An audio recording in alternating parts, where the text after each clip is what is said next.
नमस्कार और the deep dive में आपका स्वागत है। आज हमारे सामने जो स्रोत हैं वो हमें एक ऐसी हस्ती की कहानी बताते हैं जिनका नाम, जिनकी पहचान दुनिया के 3 बड़े धर्मों से जुड़ी है, इस्लाम, ईसाई और यहूदी धर्म। हम बात कर रहे हैं पैगंबर इब्राहीम की। जी हाँ। इस्लामिक परंपरा में उन्हें एक बहुत ही खास लक़ब दिया गया है, खलीलुल्लाह। हाँ, खलीलुल्लाह, यानी अल्लाह का करीबी दोस्त। लेकिन आज हम सिर्फ उनकी कहानी नहीं दोहराएंगे। हम इन स्रोतों के जरिए एक बड़ी कश्मकश को समझने की कोशिश करेंगे जो उनकी पूरी जिंदगी में दिखती है। तर्क और आस्था के बीच का रिश्ता। बिल्कुल। कहाँ तक हम अपनी बुद्धि से सच को खोजते हैं और किस मोड़ पर हमें पूरी तरह यकीन और समर्पण करना पड़ता है। इब्राहिम की कहानी इसी सवाल की एक गहरी पड़ताल है। बिल्कुल।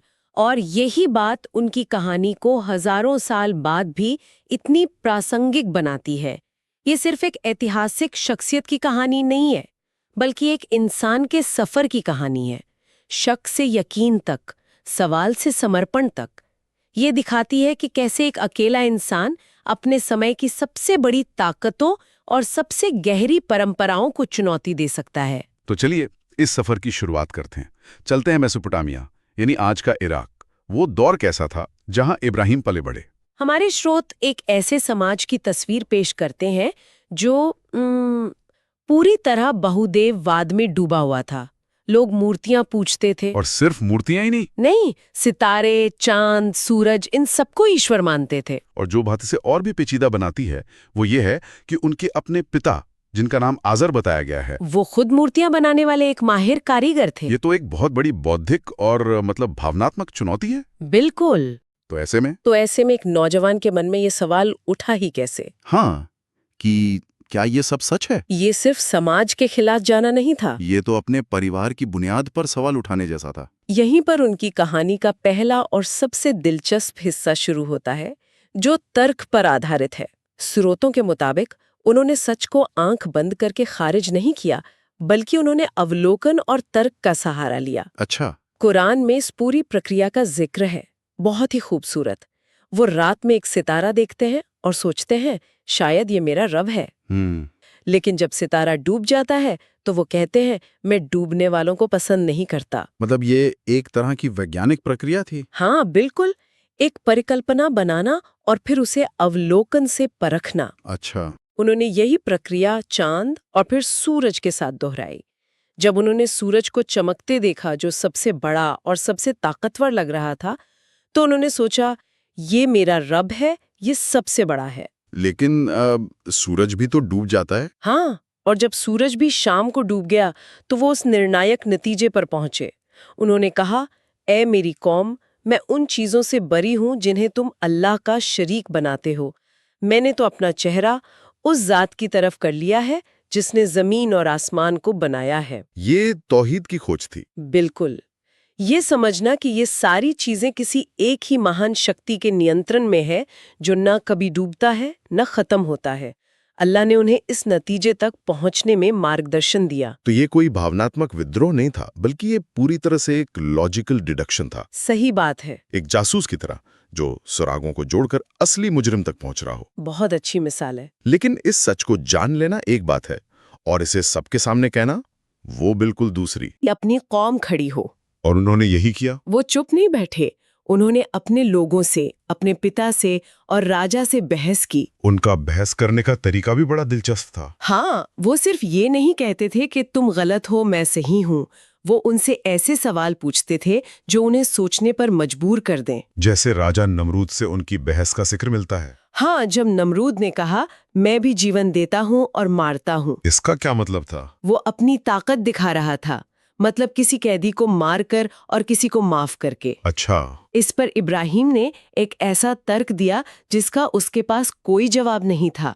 उन्होंने कहा, अल्लाह तो सूरज को पूरब से निकालता है, तू जरा उसे पश्चिम से निकाल कर दिखा। और यहाँ पर राजा निरुत्तर हो गया। बिल्कुल, ये तर्क की ताकत थी। और यही तर्क की ताकत हमें उस नाटकीय घटना में भी दिखती है जहां उन्होंने मूर्तियों को तोड़ा। हाँ, वो घटना।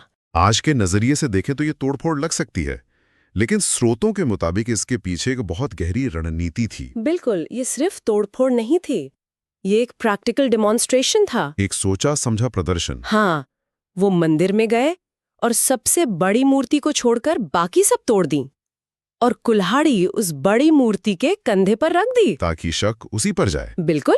जब लोग आए और पूछा कि ये किसने किया तो उन्होंने बड़ी मासूमियत से जवाब दिया, इस बड़े वाले से पूछो, शायद इसी ने किया होगा। जो कि जाहिर तौर पर नामुमकिन था। और यही तो मुद्दा था, यही तो वो साबित करना चाहते थे। लोगों ने खुद कहा, तुम भी जानते हो कि ये बोल नहीं सकता। अच्छा। इस पर इब्राहिम ने पलटकर कहा, तो फिर तुम अल्लाह को छोड़कर ऐसी चीजों की पूजा क्यों करते हो जो न तुम्हें कोई फायदा पहुंचा सकती है न कोई नुकसान। उन्होंने लोगों को उनके ही विश्वास के अंतर्विरोध को आईना दिखा दिया। बिल्कुल। उन्होंने हिंसा का जवाब तर्क से दिया। लेकिन जब तर्क का जवाब नहीं होता तो अक्सर ताकत का इस्तेमाल होता है। और वही हुआ। उनकी कौम और राजा ने उन्हें सबसे बड़ी सजा देने का फैसला किया।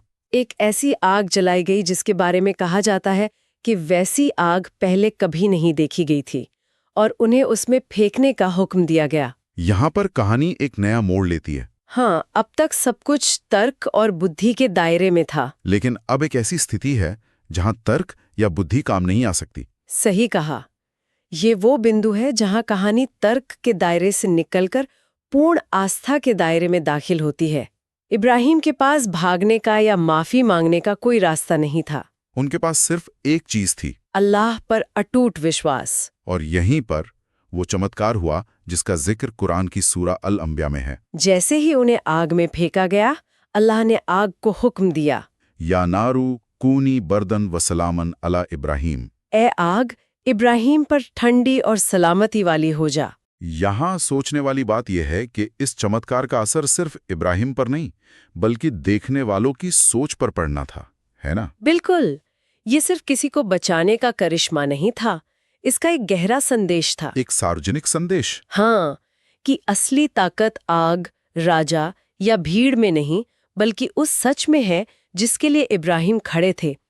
ये भौतिक नियमों को तोड़कर एक आध्यात्मिक सच्चाई को स्थापित करने जैसा था। इसने नमरूद के अधिकार की नींव हिला दी होगी। बिल्कुल, क्योंकि उसकी शक्ति भौतिक थी जिसे एक अनदेखी शक्ति ने सबके सामने बेअसर कर दिया।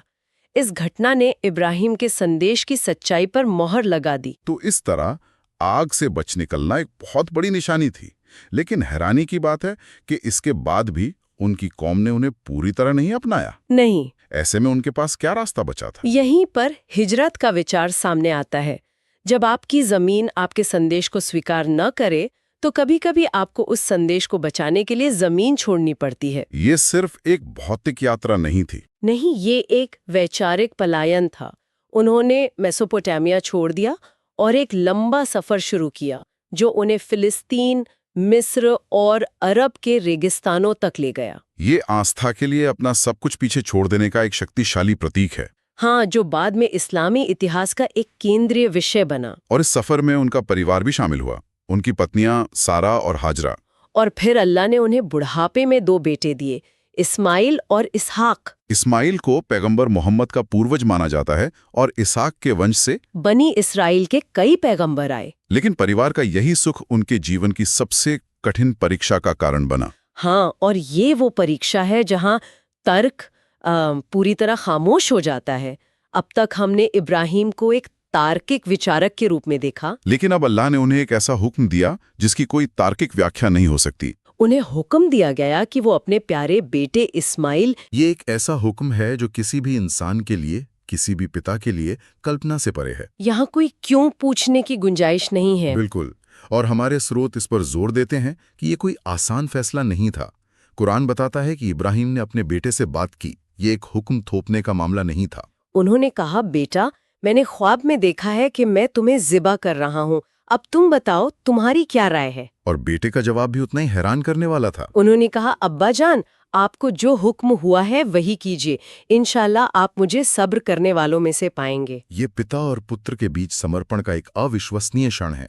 ये कहानी इस बात को रेखांकित करती है कि सच्ची आस्था तर्क और भावना से बरे जाकर समर्पण करने की क्षमता है। ये सवाल की परीक्षा थी कि क्या इब्राहिम अल्लाह से ज्यादा किसी और चीज से, यहाँ तक कि अपने बेटे से मोहब्बत करते हैं। और जब उन्होंने अपनी आंखों पर पट्टी बांधकर और अपने दिल पर पत्थर रखकर छुरी चलाने के लिए हाथ उठाया जी, तो ये उनके समर्पण का शिखर था। उसी पल अल्लाह की तरफ से आवाज आई कि ए इब्राहिम, तुमने अपना ख्वाब सच कर दिखाया। और कुर्बानी को एक मेढ़े से बदल दिया गया। इसी महान त्याग की याद में हर साल दुनिया भर के मुसलमान ईद उल अजहा मनाते हैं। इस सबसे बड़ी परीक्षा से गुजरने के बाद इब्राहिम के जीवन का मिशन एक नए मरहले में दाखिल होता है। अब उन्हें अपनी विरासत को आने वाली नस्लों के लिए संस्थागत रूप देना था। सही कहा। और इसका केंद्र बना मक्का का काबा। स्रोतों के मुताबिक ये दुनिया में इबादत के लिए बनाया गया सबसे पहला घर था जिसे आदम ने बनाया था। लेकिन वक्त के साथ उसकी बुनियादें गुम हो गई थी। हाँ, अल्लाह ने इब्राहिम को वो जगह दिखाई और उन्हें अपने बेटे इस्माइल के साथ मिलकर उसकी दीवारों को फिर से उठाने का हुक्म दिया। तो ये सिर्फ एक इमारत का निर्माण नहीं था। नहीं, बिल्कुल। जब वो दोनों काबा की दीवारें उठा रहे थे तो वो एक दुआ कर रहे थे जो कुरान में दर्ज है। ए हमारे रब, हम दोनों को अपना फर्मा बरदार यानी मुस्लिम बना और हमारी नस्ल से भी एक ऐसी उम्मत पैदा कर जो तेरी फर्मा बरदार हो। उन्होंने इसे एकेश्वरवादी पूजा के एक स्थायी केंद्र के रूप में स्थापित किया। एक ऐसी जगह जो सिर्फ एक अल्लाह को समर्पित हो। और आज भी दुनिया भर के मुसलमान उसी की तरफ मुंह करके नमाज पढ़ते हैं। जी। उन्होंने एक लंबी जिंदगी जी और आखिरकार फिलिस्तीन के हेब्रोन शहर में उनका इंतकाल हुआ। लेकिन उनकी विरासत आज भी कई रूपों में जिंदा है। बिल्कुल। अगर हमें उनकी विरासत को समेटना हो तो मुख्य बातें क्या होंगी? उनकी विरासत बहुत विशाल है, लेकिन 3 बातें सबसे अहम है। पहली, तौहीद का स्पष्ट और शक्तिशाली संदेश। एक ईश्वर की पूजा का विचार। हाँ, जो इस्लाम की बुनियाद है। उन्होंने इसे सिर्फ एक धार्मिक विश्वास के तौर पर नहीं, बल्कि एक तार्किक निष्कर्ष के तौर पर पेश किया। और दूसरी बात? दूसरा, हज की रस्में। आज दुनिया भर से लाखों लोग जो हज करने मक्का जाते हैं, वो कई ऐसी रस्में निभाते हैं जो सीधे तौर पर इब्राहिम, उनकी पत्नी हाजरा और बेटे इस्माइल के जीवन की घटनाओं की नकल है। जैसे सफा मरवा की दौड़ या शैतान को कंकड़ मारना। बिल्कुल। और तीसरा, उनकी नस्ल। हाँ, जैसा हमने बात की, उन्हें अबुल अंबिया यानी पैगंबरों का पिता कहा जाता है। इस्लाम के आखिरी पैगंबर मोहम्मद और बनी इसराइल के ज्यादातर पैगंबर उन्हीं के वंश से हैं। कुरान में भी उनका जिक्र बहुत बार आया है, लगभग 70 बार। और उनकी आस्था को एक खास शब्द हनीफ से परिभाषित किया गया है। हनीफ का मतलब?